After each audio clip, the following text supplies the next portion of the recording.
L'USAID accompagne la Guinée dans le cadre du processus démocratique, dans le cadre notamment de l'appui au processus politique et électoraux depuis plusieurs années.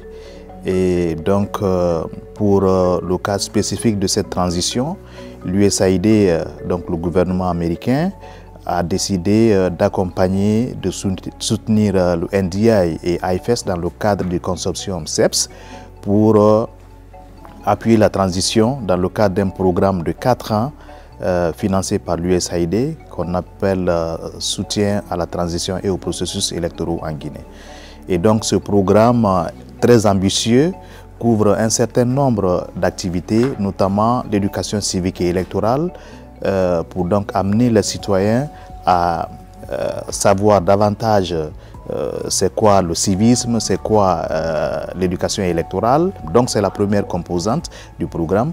L'une des composantes aussi, c'est effectivement de travailler sur la lutte contre la désinformation et les discours de haine. Et pour ce faire, le NDI va collaborer avec les journalistes, avec les associations de médias pour justement œuvrer à ce que la désinformation et les discours de haine ne prennent pas le devant sur la scène politique.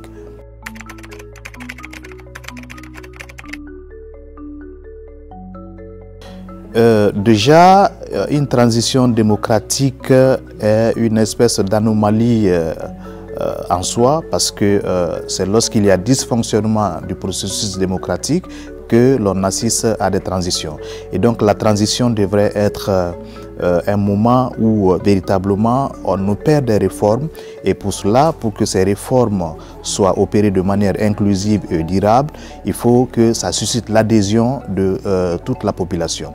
Et c'est en cela d'ailleurs que je voudrais lancer un appel à l'ensemble des Guinéens pour privilégier le dialogue, pour privilégier la concertation.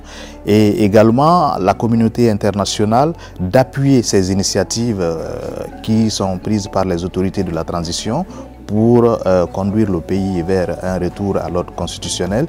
Et c'est d'ailleurs dans ce contexte que le NDI et IFES ont bénéficié justement de l'appui de l'USAID pour soutenir cette transition qui est en cours dans le pays.